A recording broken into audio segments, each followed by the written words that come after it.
اعوذ باللہ من الشیطان الرجیم بسم اللہ الرحمن الرحیم الحمد للہ رب العالمین والصلاة والسلام علی اشرف الخلق محمد وآلہ الطیبین الطاہرین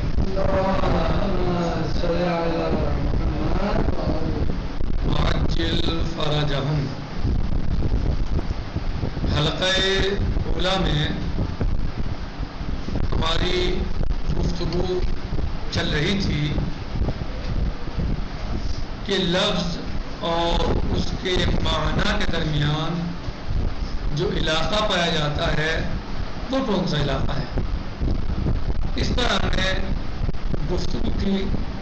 پہلے یہ بتایا گیا تھا کہ لفظ اور اس کے معنی کے درمیان جو علاقہ پایا جاتا ہے وہ ذاتی ہے، اور بالکل اسی طریقے سے ہے جیسے آگ اور حرارت کے درمیان علاقہ پایا جاتا ہے، یا جیسے سورج اور روشنی کے درمیان علاقہ پایا جاتا ہے، یہ بالکل اسی طریقے سے ہے، ذاتی ہے، خارج سے نہیں آیا ہے۔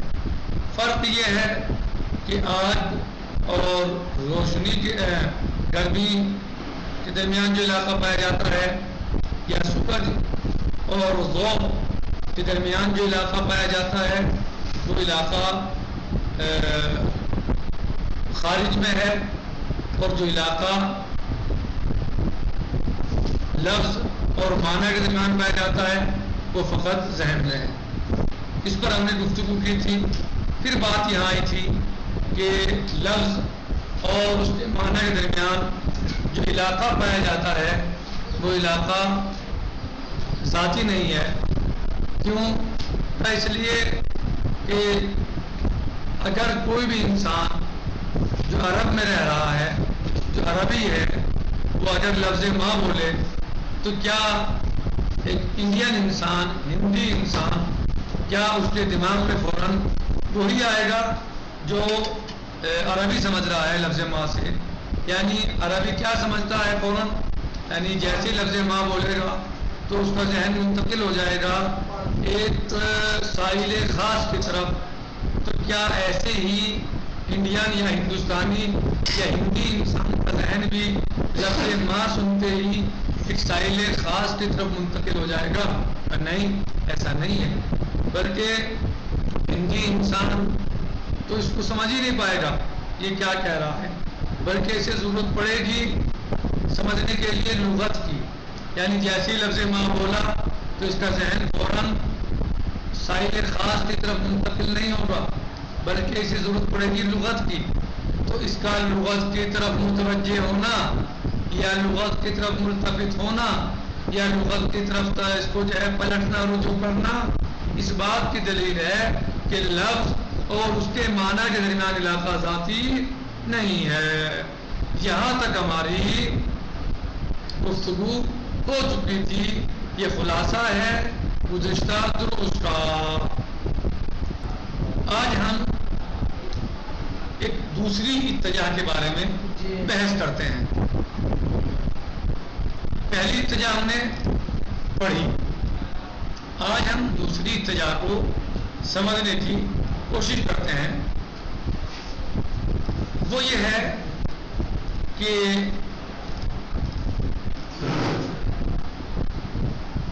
یعنی انکار کیا جاتا ہے کس بات سے؟ کہ لفظ اور اس کے معنی کے درمیان علاقہ ذاتی پایا جاتا ہے۔ اب تک پہلی اتجاہ میں کیا گفتگو تھی شارف صاحب؟ کہ لفظ اور اس کے معنی کے درمیان جو علاقہ پایا جاتا ہے وہ ذاتی ہے۔ دوسرے میں اتجاہ میں کیا ہے؟ دوسری جہت کے اعتبار سے کیا ہے؟ دوسرا نظریہ کیا ہے؟ کہ لفظ اور اس کے معنی کے درمیان جو علاقہ ہے وہ ذاتی نہیں۔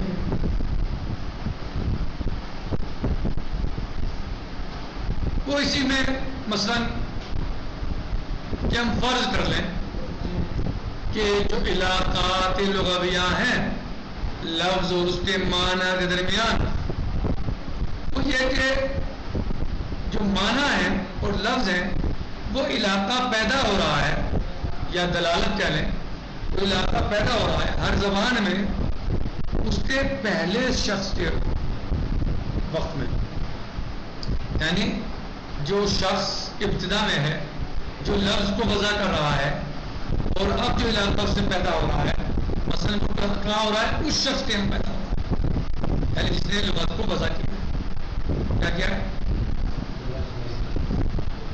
فرق محسوس ہو رہا ہے پہلے والا پر، مثلا کیا تھی ابتدائی پر لفظ اور اس کے معنی کے درمیان علاقہ ذاتی ہے۔ دوسرے میں کیا ہے؟ کہا ابھی بات اتنی بحث ہوئی، گفتگو ہوئی کہ لغت کی ضرورت ہے، فلاں کی ضرورت ہے، کہہ رہے ہیں کہ یہاں انکار کیا جا رہا ہے دلالت ذاتیہ میں۔ مگر فرض کریں کہ جو علاقہ ہے لغت اور اس کے لفظ کے درمیان، معنی اور اس کے لفظ کے درمیان، وہ کہاں سے پیدا ہوتا ہے؟ وہ لغت میں پیدا ہوتا ہے، لیکن کس طرح پیدا ہوتا ہے؟ جو شخص اول ہوتا ہے، پہلا شخص جب وہ وضع کرتا ہے لفظ کو تو اس کے یہاں جو علاقہ پایا جاتا ہے وہ کہا جا سکتا ہے کہ اس کے یہاں دلالت ذاتی ہے۔ کیا کہا جا سکتا ہے؟ کہ دلالت ذاتی ہے کس کے یہاں؟ یعنی ہر آپ کے لیے نہیں، میرے لیے نہیں، جو لفظ وضع کر رہا ہے اس کے یہاں کہا جا سکتا ہے کہ دلالت ذاتی ہے، جو واضح لفظ ہے کسی بھی زبان میں جو پہلا شخص ہے اس کے یہاں ہو سکتا ہے، یا وہ اشخاص جو اوائل ہیں جنہوں نے لغت کو بنایا ہے، اوائل یعنی جو شروع والے اشخاص ہیں، افراد ہیں، شروع میں جو افراد ہیں، جو لوگ ہیں جو لغت بنا رہے ہیں، ہو سکتا ہے لغت بنانے والا ایک نہ ہو، 2 4 10 شروع میں جو ہوتے ہیں، صحیح، وہاں پر کہا جا سکتا ہے کہ ذاتی ہے، دلالت ذاتی ہے،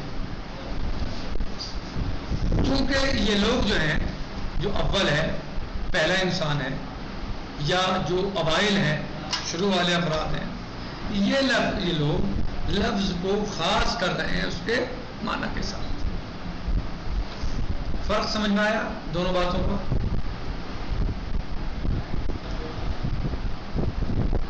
بس ان لوگوں نے خاص کیا ہے الفاظ معینہ کو مانیے خاصہ کے لیے، بس الفاظ نے حاصل کیا نتیجہ، ان الفاظ کا خاص نتیجہ حاصل ہوا خاص معنی میں۔ کیا ہوا؟ جو الفاظ وضع ہوئے، بنائے گئے خاص معنی کے لیے، تو الفاظ بنانے کا نتیجہ کہاں آیا؟ خاص معنی میں۔ الفاظ خاص، معنی خاص، الفاظ معین، معنی معین، تو گویا نتیجہ کہاں آیا؟ خاص معنی میں۔ اور پھر جو ہے ہر لفظ دلالت کرنے لگا اپنے خاص معنی پر، اور یہ تخصیص جس کے بارے میں کوشش کی اوائل نے، ابتدا والے حضرات نے، لوگوں نے، جس کا نتیجہ یہ ہوا کہ لفظ دلالت کرنے لگا اپنے خاص معنی میں، کسی وجہ سے، اوائل کی محنت اور کوششوں کی وجہ سے۔ اے محمد علی، اوائل کی محنتوں اور کاوشوں اور کوششوں اور ان کی جد و جہد کی وجہ سے اب یہ لفظ ایک خاص معنی میں سمجھ میں آنے لگا، استعمال ہونے لگا۔ تو اب یہ جو اوائل کی محنتوں کا نتیجہ ہے، جو پہلے یا پہلے والوں کی کاوشوں کا رزلٹ اور نتیجہ ہے،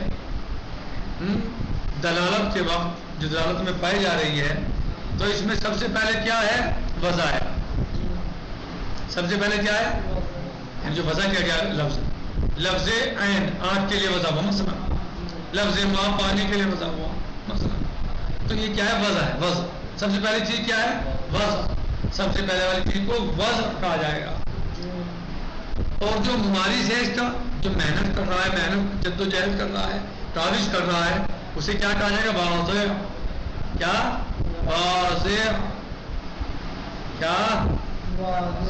اور جو لفظ ہے وہ موضوع، اور جس کے لیے لفظ وضع ہوا ہے معنی یعنی وہ موضوع لا. آگے سمجھ میں. وَأَمَّا الْإِتِّجَاءُ الْآخَرُ فَيُنْكِرُ بِحَقِّ الدِّلَالَةِ الذَّاتِيَّةِ. اتجاء آخر جو ہے دوسری اتجاع، بس یہاں پر اس انکار کیا جاتا ہے دلالت ذاتیہ. فَيُفْتَرَضُ أَنَّ الْعِلَاقَاتَ اللُّغَوِيَّةَ. بس فرض کریں، مثلا یہ فرض کیا جائے کہ علاقات لغویہ، وہ علاقات جو لغوی اعتبار سے پائے جاتے ہیں، بین اللفظ والمعنی، لفظ اور معنی کے درمیان، نشأت فی کل لغہ، وہ پیدا ہوئے ہیں ہر زبان میں، علیہ الشخص الاول، کس کے ہاتھ پر، کس کے سامنے، کب ہوئے ہیں؟ شخص اول، شخص اول کے ہاتھ پر وضع ہوئے ہیں، واقع ہوئے ہیں، پیدا ہوئے ہیں. او الاشخاص الاوائل، یا جو اوائل ہیں یعنی پہلے والے لوگ ہیں، اول یا اوائل یعنی ایک یا دو چار جو بھی ہیں. الذین استحدثوا تلک اللغہ، جنہوں نے اس لغت کو بنایا ہے، جو اس لغت کو وجود میں لائے ہیں. وتکلموا بها، اور انہوں نے اس لغت کے ذریعے کلام کیا ہے. فإن هؤلاء خصصوا الفاظا معینۃ، بس انہوں نے یعنی اوائل نے خصصوا خاص کیا ہے الفاظ معینہ، الفاظ معینہ کو، لمعان خاصہ خاص معنی کے لیے. فاکتسبت الالفاظ نتیجتاً لذالک التخصیص، بس الفاظ نے حاصل کیا نتیجہ خاص کس کے لیے؟ لذالک التخصیص، اس تخصیص سے حاصل کیا نتیجہ. علاقتاً بتلک المعانی، ان معانی کے درمیان جو علاقہ پایا جاتا ہے، یعنی الفاظ نے حاصل کیا نتیجہ اس تخصیص کا، کیا؟ اس علاقے کا جو معنی کے درمیان پایا جاتا ہے، ان الفاظ کے درمیان پایا جاتا ہے. ان الفاظ نے نتیجہ کیا حاصل کیا اس تخصیص سے؟ معنی کا، جو ان الفاظ کے لیے پائے جاتے ہیں. صحیح. وَأَصْبَحَ كُلُّ لَفْظٍ يَدُلُّ عَلَى مَعْنَاهُ الْخَاص، اور ہو گیا کہ ہر لفظ ایک خاص معنی پر دلالت کرے. وَذَا، یہاں تک واضح ہے. وَذَلِكَ التَّخْصِيصُ الَّذِي مَارَسَهُ اولئک الاوائل، اور یہ تخصیص جو انہوں نے خاص ایک لفظ کو خاص معنی سے کیا، یعنی لفظ کو خاص کیا ہے اس کے معنی کے لیے، یہ تخصیص یعنی کسی شے کو خاص کرنا. الذی مارسہ، جس کے بارے میں کوشش کی ہے، اولئک الاوائل، اوائل نے، ابتدا والے اشخاص نے، شروع والے حضرات نے. وَنَتَجَتْ عَنْهُ الدَّلَالَةُ، اور اس سے دلالت پیدا ہوئی. یسمى بالوضع، کیا کہتے ہیں اسے؟ وضع کہتے ہیں. دلالت کا نام کیا ہے؟ وضع. ویسمى الممارس له، اور ممارس کو کیا کہتے ہیں؟ واضحا، اسے واضح کہتے ہیں. واللفظ موضوعا، لفظ موضوع ہے. والمعنى موضوعا له، اور جو اس کے معنی ہے وہ موضوع لا ہے. یعنی دلالت کیا ہے؟ وضع ہے. ممارس کیا ہے؟ واضح ہے. کون ہے؟ واضح. لفظ کیا ہے؟ موضوع. اور جو معنی اس کے لیے، جن معنی کے لیے لفظ وضع ہوا ہے وہ موضوع لا ہے. نکتفی علی ھذا المقدار، باقی انشاءاللہ غداً سے جی. والحمدللہ رب العالمین، والسلام علیکم ورحمۃ اللہ وبرکاتہ.